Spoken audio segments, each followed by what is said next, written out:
Hello there, welcome along to the Sweet Spot, the Racing Post's weekly golf show with Bruce Millington and Steve Palmer. I haven't dressed up just for the Sweet Spot. It's a sensational sporting week. We've got Royal Ascot. I'm off there later today, can't wait for that. We've got the Euros, what a fascinating tournament this is going to be. And of course, we've got one of the highlights of the golfing year, the brilliant US Open at stunning Torrey Pines. We'll be hearing from Steve about who he fancies in just a minute. First, we should recap on last week, Steve. Not too much to say about the pairs event. Jonathan Caldwell, 150 to 1 outside, a 37-year-old journeyman. He had a storming weekend and got the job done. Did you enjoy it, the format? I thought it was quite good, the mixed element. I thought the tournament officials could be very proud of themselves because it was a lot closer than I anticipated. There was a lot of ladies on that leaderboard for a long way.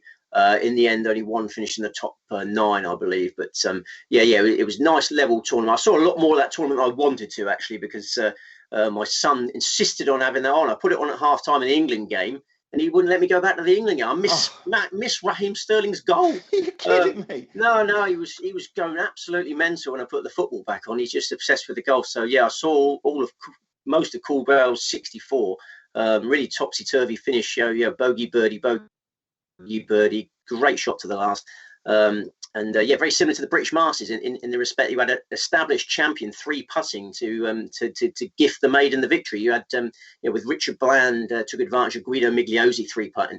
Adrian Otago on the 18th hole there, just 3 jab. You're probably watching the football very wisely. I didn't see. I was watching football. Yeah, very similar to the British Masters. And then obviously across the pond.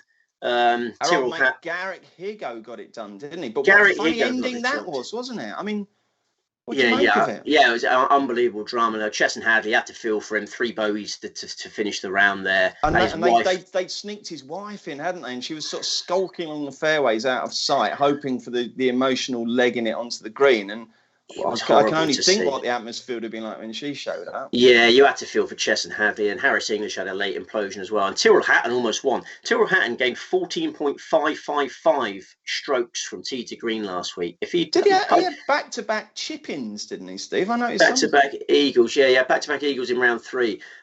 His long game was fantastic, but his putting was awful. Any sort of half decent bit of putting last week, Hatton would have won that, but he tied for second. Never mind. Save it for the US Open. Yeah, so pointless for you and pointless for me, of course, as well. That didn't go. Oh my gosh, yeah. You had an appearance on Pointless, and did you finish last? Look, I was one of the first eliminated, along with my daughter.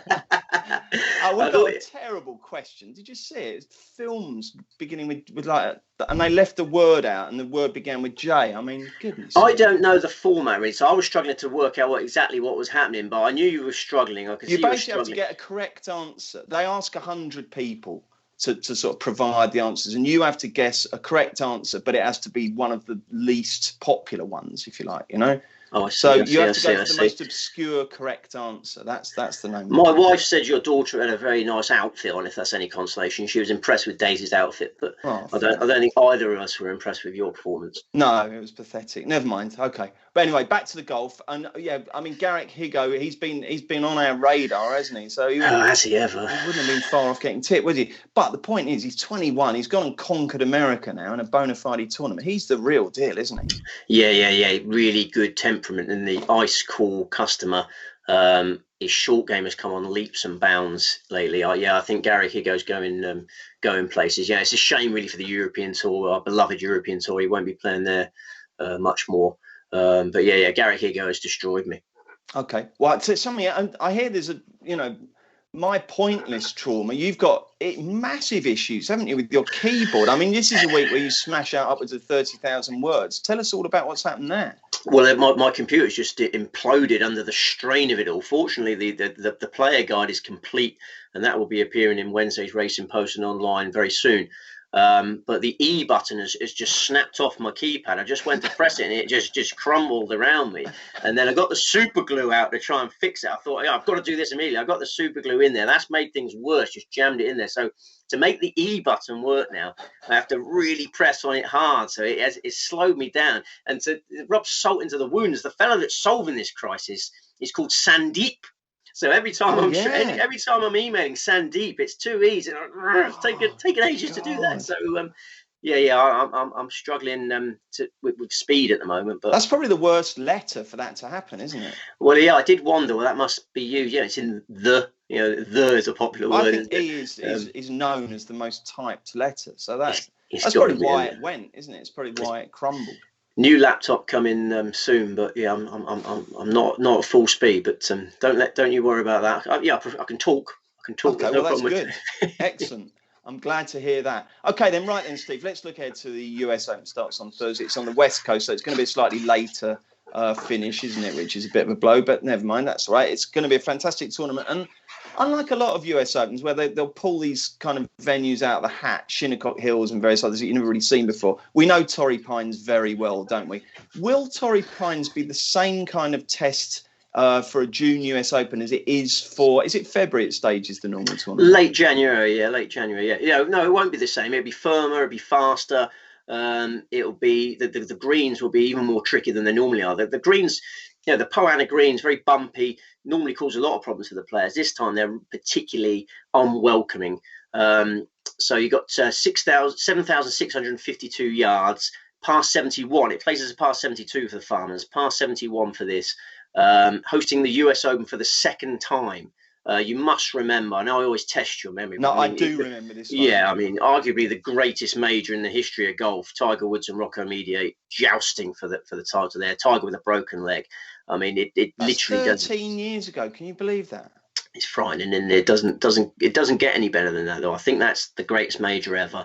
That's also one of my favourite ever commentary clips when Mediate rolls in a massive putt, and as it drops, Butch says, "Who is Rocco Mediate anyway?" It was a good question at the time. I mean, you couldn't get two more contrasting players. I mean, Tiger Woods was one of the biggest hitters in the game at that time. Rocco Mediate, an absolute plodder, and they all came together in the playoff. So hopefully we'll get a tournament as exciting as that. But the Farmers form, as you say, I think it's relevant. I think it is relevant because it's always a stiff tee to green test, but not as relevant perhaps as the 2008 US Open. Remember, you only get 54 holes on the South course in the Farmers. You have 18 holes on the North course. But yeah, I think you want quality ball strikers on your side, fairways and greens. It's all about hitting fairways and greens. Okay, well, let's look at the market before Steve gives us his selection. These are guide prices. 10 to 1, Big Johnny Rahm. 16 to 1, Dustin Johnson. 18, Brooks Koepka. 18, DeChambeau, his old mate. We'll have a chat about them in a minute. Rory's 20, Schauffele's 20, Jordan Spieth is 20. It's quite a lot of golfers here that don't have an E in their name. John Rahm, Rory McIlroy, Dustin Johnson. So there's a few that might be easier to type if you're tipping them. 16 to 1, Justin Thomas and 22 to 1, Justin Thomas and Colin Morikawa. 25 to 1, Victor Hovland, Patrick Reed, Tony Finau, Patrick Cantlay. 28 to 1, Barr. And as we always say, shop around for each ways because the bookmakers some firms are only offering 6 places. Others, including Sky Bet, are offering 11. The firms that offer the most places sometimes have shorter prices, but not always. It's always worth sniffing around and getting the best price, but also tempering that with looking at whether you should take maybe a slightly shorter price to get extra places. Hopefully that makes sense. How many selections? I'm going to wait for the abuse. I'm having 7 selections, Bruce. All right, okay? 7 selections. I think the problem I've had in the last few months is not having enough selections. All my eggs have been going in hardly any baskets. The problem last week, Garrett Higgo in the others to know. He's the last name off the shortlist. He's top of the others to know. God knows why I didn't have him in there. So I'm not going to make the same mistake this week. I've only got 1 tournament. As you've got 11 places to gun for. I'm going to have 7 selections shamelessly. God, am I going to be able to make the first at Ascot of this one? Right, let's get your headliner, Steve. The number 1 selection is Colin Morikawa. His first major win came in the USPGA Championship in California. He's a Californian who loves competing in his home state. His comfort levels at Torrey Pines extremely high. And I think the US Open setup at Torrey sets up perfectly for him. It's going to play firmer and faster, more of a premium on tee to green control. Nobody is more in control than Morikawa. He's top of the US Tour greens and regulation statistic. He's first for strokes gained on approach. He's going to be approaching these tiny greens, very small greens, more confidence than anyone. And I think it's also worth noting that all the serious trouble at Torrey Pines is down the left-hand side. There's loads of out-of-bounds left. There's none on the right. You normally find missing right. The fact that Morikawa hits that lovely left-to-right faded shot, he's working away from the trouble. Perfect setup. Already won a WGC this year. He was 8th in the USPGA. He was a playoff loser last time out in the Memorial. The best iron player that's ever lived is Tiger Woods. He won the last US Open at Torrey Pines. Morikawa is the best iron player of his generation. Oh, you sound very confident there. Okay, Colin Morikawa, the number one tip. Just the other 6, are they as kind of mixture of market leaders and long shots? Get progressively bigger. Yeah, we get bigger up to. Okay, if it's not Morikawa, it is. Next best is Victor Hovland, another player who likes to hit a fade. I think faders are favoured. He's only 23, but he's already established one of the best players in the world. He's certainly in the top 10 ball strikers in the world, and he's shown he can handle major venues.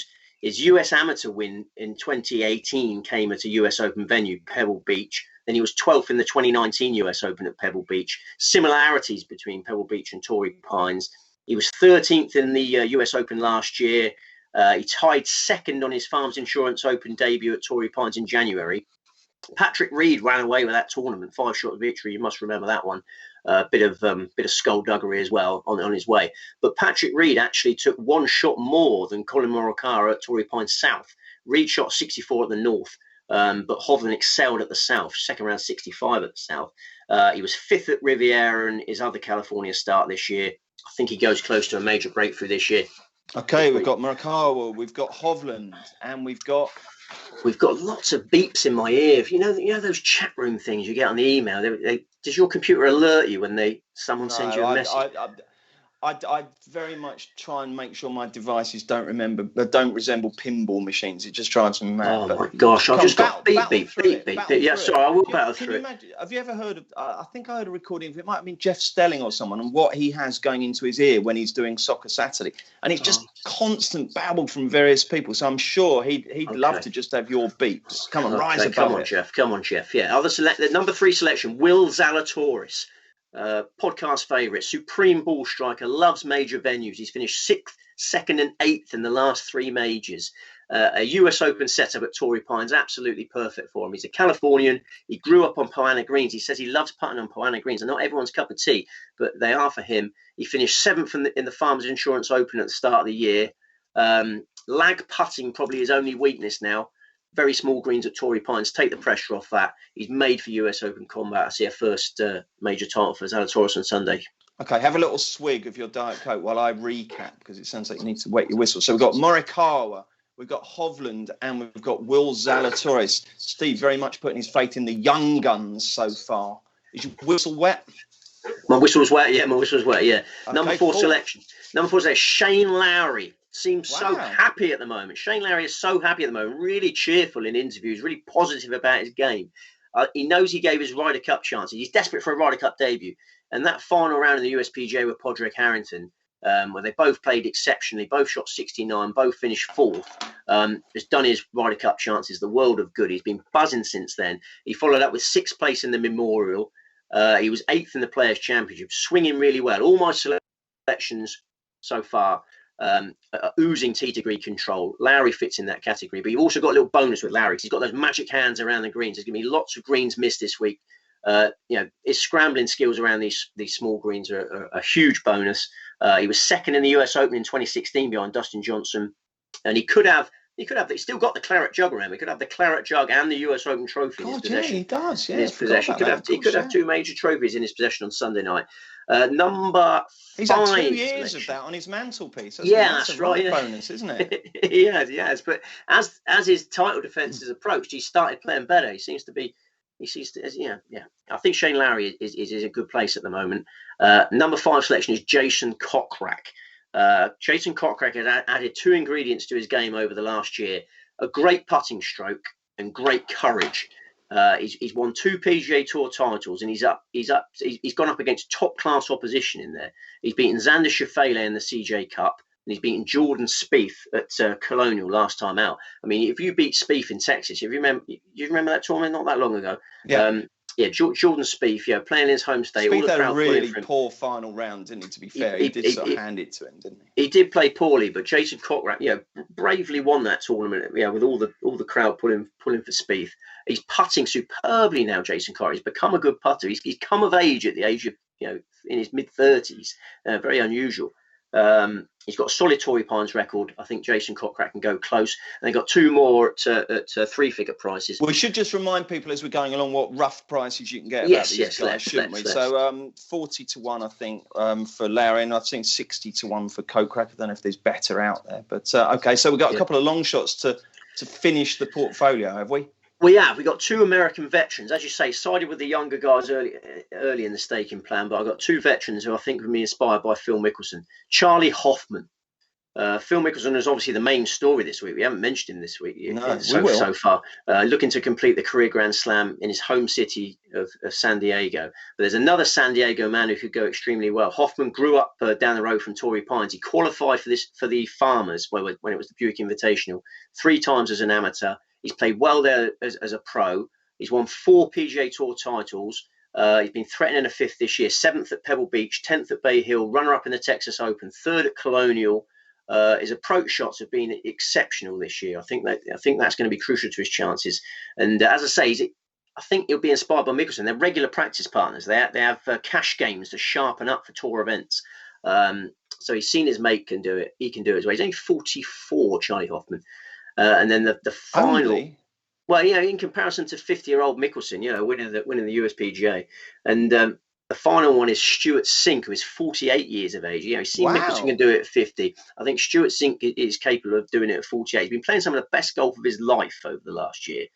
He loves having his son as a caddy. It's providing a real inspiration for him. They won the Safeway Open in California in September. He's back off the track, wasn't it?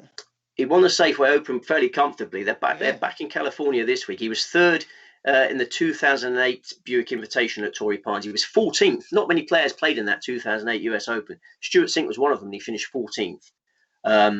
2 months ago, Sink won again, RBC Heritage, 4-shot victory. He was 12th in the Masters prior to that. And the most fascinating thing about Stuart Sink is his driving distance stats. I mean, Torrey Pines is a big boys course. Long driving traditionally helps there. Sink is 29th on the PGA Tour driving distance stats. The new equipment has helped a lot of the older players, particularly Stuart Sink. He's keeping up with the youngsters. He's a major champion, 2009 Open champion. I think he can threaten us. He certainly go well. I think 150 to 1. Some place money to be had there from Stuart Sink. Lovely, very interesting, excellent. I wasn't expecting that collection of golfers, Steve. A quick word about have they done the 3 balls draw? I haven't seen. No. Are I've not seen it yet. Are they going to put Koepka and DeChambeau together? I think they'll probably bottle it, won't they? And won't they're reining back on it, aren't they? They're trying to say it's just banter and it's just part of the sort of the kind of showbiz element. But I don't know. I sort of detected a bit of proper enmity between them. Well, everyone wants to see it, so they should give the people what they want and put them together. But I think the organisers might shy away from it. I mean, I think they've created a rod for their own back. If that's what does that mean? Rod for his own. I literally don't know. I have no idea what that one means. Created a rod for your own back. I think they've created a rod for their own back because they've planted all that extra bonus money in. Did you see that? They've planted all the extra bonus money in for people who are pulling the needle, to another ridiculous phrase. Anyone who's creating social media interest. Did you miss that story? I missed that. Yeah. There's like $40 million of extra prize money coming in for anyone who's got like creating hits and social media stuff. That's what this is all about, then, isn't it? You could say that they've encouraged this sort of behaviour because obviously good golf and positive stories create hits, but also these sort of things do as well. So I don't know what's going on. That's a bit unfair, isn't it? So you've got to now be more sort of flamboyant on social media, have you? I mean, there's a few quiet guys there. I mean, someone like my old pal David Toms, he wouldn't have got involved in all that old nonsense, would he? So, no. That'd be no good for you, would it, if we started paying people based on social media interactivity? You can't stand it, can you? No, that's right. But no, hopefully they get paid again and hopefully they have a big scrap. Right, let's have a spin through the market leaders who you haven't mentioned, and there's a few there. Big Johnny Rahm, I mean, he's jumped to favouritism after his obviously heartbreaking narrow miss last time when he was 6 shots, and he was kind of moral winner last time, wasn't he? So the assumption seems to be that he'll just go on and win this now. Do you agree with? Well, you obviously don't agree with it because you haven't tipped him, but I mean, where did you come close? Yeah, I think he's got a massive chance. I mean, he got out of quarantine earlier than was expected. He's had time to prepare. He got out on Saturday, because he had a couple of negative tests. Great Farmers Insurance record, great California record. If he brings that memorial form to Torrey Pines, obviously a huge crowd. I think 10-1 is just about the right price. I don't want to put people off, but I prefer to take advantage of these each way places, bigger prices each way bets. The last two names off the shortlist were John Rahm and Justin Suh. They had the 10-1 favourite and a 500-1 chance. Justin Suh, Justin Suh, Justin Suh is available at 500-1. I think that's a bit pricey. You get those. When you play golf with like an old boy and they go, and you hit a decent shot and they go, shots up, don't they? Do you think Jonathan Suh's opponent says, shots up? I should hope so, yeah. He's a big talent. He's just a bit inexperienced. I think he knows Torrey Pines well. Yeah, if you can get 500-1 Justin Suh, I'd recommend taking that, but I can't tip 8. But with Rahm, if people wanted to kind of cover their stakes on him, so that if they're having their various other bets, but they wanted to have a single bet at 10-1 just to make sure that if he won, they don't lose, you wouldn't put anyone off that course of action, no? I think it's a sensible tactic. Yeah, I mean, John Rahm was my long-range fancy for this tournament. We're having our big 20,000-1 accumulator now. Yeah, we're worried about his baby. His baby's exactly walking. You got the material so wrong with that. You got the keys to the car. I think you go well. 16s. I mean, again, got himself into contention last week and then faded away. He's becoming mega unreliable, isn't he? Yeah, it didn't do enough for me last week. It was a slight putting improvement. Putter's been the problem. It was a bit better last week, but his weak opposition, tied for 10th. As a late triple bogey, wasn't there? He's been underwhelming for a long time now, about 4 months of poor form. Not a Farmers regular. Missed the cut last time he played at Torrey Pines. No, I don't like Dustin Johnson. Okay. The bookies are bound to be doing match bets, Koepka v DeChambeau. First of all, can either of them threaten outright? And if not, who's going to win that particular match bet? I think DeChambeau's a better bet. I think his ability from the rough is incredible. He's got his wedges are this sort of 7-iron length, and that allows him to create this speed through the rough. He's probably the best player from the rough, but I don't think he can reproduce those sort of bomb and gouge tactics that worked at Winged Foot. In the same fashion at Torrey Pines. Very thick, juicy Kikuyu rough at Torrey. The greens are smaller, far less welcoming. He was running balls on at Winged Foot. I don't think he can hold these greens at Torrey Pines. But I favoured DeChambeau over Koepka. Koepka's form figures are miscut, 2, miscut. That's his current form figures. His ball striking was great at Kiawah Island. He seems to thrive in majors. But fitness is still a lingering issue. You see the extravagant stretching he's doing when he's on the golf course now. He's clearly not 100% fit after that knee surgery. His putting was poor at Torrey, even though he finished second. Now, Koepka's nowhere near my radar. How about Rory? Good course form. It's a driver's course. Not quite ready to trust him amid the swing changes. I think I'll probably start backing Rory next year.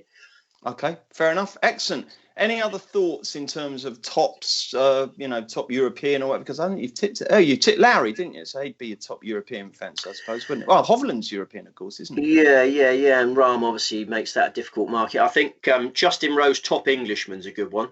Yeah. Rowe 7th in the Masters, 8th in the USPGA, won the Farmers Insurance Open 2 years ago. I think Rose at 11-2 top Englishman's probably the best of the tops. The other one I like is Phil Mickelson. We really must spend some time talking about Phil Mickelson for top left-hander. Garrick Higgo is become favourite in that market, but Higgo's got no Torrey Pines experience. Mickelson is a 3-time Torrey Pines champion in the Buick. He finished 18th in the 2008 US Open there. The rest of the market, Bubba Watson's gone right off the board, been horrendous in his last 2 tournaments. Brian Harman, Robert McIntyre complete the market. So, I think Mickelson top left-hander, Rose top Englishman, and then if you don't mind short prices, Abraham Ancer top Mexican's the other one that I like at a shade of odds on. Who's he up against? Esteban Toledo? The Ortiz brothers. You got you got 2 sets of brothers this week. You got the Ortiz brothers and the Molinari brothers are back in Ireland. But I don't fancy the Ortiz brothers, and Mario Carmona qualify with no chance. So Abraham Ancer top Mexican, so a money buying opportunity. Right, and of course there's some guys really going to enjoy their time in the spotlight, like Jordan Smith and obviously Richard Bland. It's great for him, isn't it? It's an amazing eclectic mix of players, this field. I mean, as I say, read the 156 runner player guide, and you get to some players, and you say, how the hell did they qualify? Just a little burst of form on the European Tour, and you're in the US Open, and then obviously those 36-hole qualifying events are pretty you get some real no marks coming through that. So you've got the best players in the world and some of the worst players in the world in this field. And as Steve says, do not miss that incredible 156 player guide to all the field. That's in Racing Post tomorrow and also on racingpost.com. And Steve, will you be doing your round by round updates, Golf-Wise Extra, right through the week? Very much so, yeah. Very slowly, with as fewer E's as possible in the copy. That really is an absolute horror, isn't it? I still think that you should choose like a smart key, like the asterisk or the pound sign or something, instead of doing an E. And then they can the lads in the office can do a search and replace. I know that was your suggestion, but can you imagine? Intuitive, is it? Every time you're writing a word and you've got to put a Z instead of an E. I mean, I don't think my brain could do that. That's fair enough. Fair enough. Okay, well, that's tough going. I do feel for you there because it's a tough enough week without that, isn't it? Are you enjoying the football? Well, that is mad that you couldn't even watch England. Well, I was trying to get him into the football. Yeah, it's his first big tournament. I thought it'd be really exciting. Obviously, it's goalless first half. We hit the post. He saw us hit the post. I thought it would generate enough excitement, but my mistake was switching over to the golf at half time, and then he wouldn't let me put it back. But we've got England-Scotland coming up. That's past his bedtime. When's the next England game with an afternoon kickoff? Hopefully I'm not sure. In the last 16, yeah. Yeah, I don't know. No, I was encouraged. I think France will probably upset us at some point, but we played well. Quite good, weren't they? They were really good. Yeah, I enjoyed it. I like this England team. I don't know. I'm a massive fan of Southgate as a bloke. I think he's excellent, and I just think it'd be nice, wouldn't it, for us, the nation to be brought together. We want unity rather than division, don't we? We do, and it looks like we might get 45,000 in for the big games, doesn't it? So 45,000 at Wembley will help our chances. I'd say so. Yeah, it's 12,000 at Ascot today. I'll have had 3 COVID tests just to go racing. I'd stick all sorts of things up my nose and down my throat. So have you had a COVID test yet? No, but I've had 2 vaccines. So I know you've had 2 vaccines. But I've still having to test exhaustively. No, I haven't had one. No. I presume Royal Ascot will completely pass you by, will it, this week? Yes. I don't know much about that. No, I've got a top hat that Joff sent me. If you want top hat tennis, I've still got that one. I mean, if Tyrrell Hatton had actually held any putts on Sunday, we could have both been wearing these. But Tyrrell Hatton he missed a 5-footer on Sunday and a 7-footer and a 9-footer. Never mind, mate. Never mind. There's always another week, isn't there? There is, and this is the week. These majors provide a great opportunity for us. Really competitive market, massive each way terms. We've got to be positive. We've got to be really, really, really attack this tournament. Okay, attack it safely and responsibly, as we always say. Yeah. Just what I was about to say. Okay, mate. Lovely, Steve. Thank you. We better recap the selections before we go. So, US Open starts on Thursday, and Steve Palmer's selections are as follows: Colin Morikawa, Victor Hovland, Will Zalatoris, Shane Lowry, Jason Kokrak, Charlie Hoffman, Stuart Sink. I tell you what, there's not many E's in those. I do think that the keyboard trauma has definitely influenced who you've tipped there. I suppose you could have tipped Shan Lowry, couldn't you? Actually, Charlie Hoffman has an E. It's EY, isn't it? It is. Ernie Els would have been a tough one, but he's not in the field, unfortunately. Steve Elkington. Oof. I don't think he's made it, has he? He's not made it. Jolly good. All right, and Steve, anything else you're looking forward to, or are you just going to immerse yourself in the golf and the football this week? Golf and the football, no. Golf and the football, stay chirpy. I've got a really good book I'm reading at the moment, which has helped me with that. Viktor Frankl's Man's Search for Meaning. Have you ever read that one? It's been around for a long time. I haven't, no. Viktor Frankl. I mean, what a name. Victor, which is like one of those really strong names, isn't it? Hi, Victor. And then Frankl, named after the greatest racehorse of all time. I mean, Christ, you can't go wrong with a name like Viktor Frankl, can you? Yeah, I forgot about just the horse. The name is inspirational, isn't it? So is it good? It's a brilliant book. Yeah, it's an Auschwitz survivor. And an Auschwitz survivor really levels you out when he guides you through what's happened and how he got through that. So if you're looking for mental strength, go to Viktor Frankl. He'll sort you out. Does life have a meaning? I've kind of... My latest take on that is that it doesn't have a meaning. We're just sort of lucky enough to be born here. We're in a fairly safe part of the world. Just jog along, enjoy it, and get the best out of it where you can. I mean, that seems to work for me mostly. Victor will explain to you that suffering is part of life. I mean, we could spend a long time on this. We usually end the podcast on a high, don't we? But yes, suffering is actually part of living, and it brings you out and makes you a better person. And how you respond to suffering is actually one of the key tenets of life. Yeah. So, okay. So it's working for you, is it? It just levels you out when you go to bed at night. If you go to bed after Tyrrell Hatton has produced the worst putting performance of his life, and he only needed to hold one little putt, and he would have been in a player for Garrett Higo, for example. And then you just settle down with your book, guiding you through life in the concentration camp, and how you can survive that. You count your blessings, and you just sort of focus on positive mental attitudes. Yeah. Fantastic. Okay, Steve, that sounds really, really good. Good luck with the tips this week, and we are back next week for another sweet spot.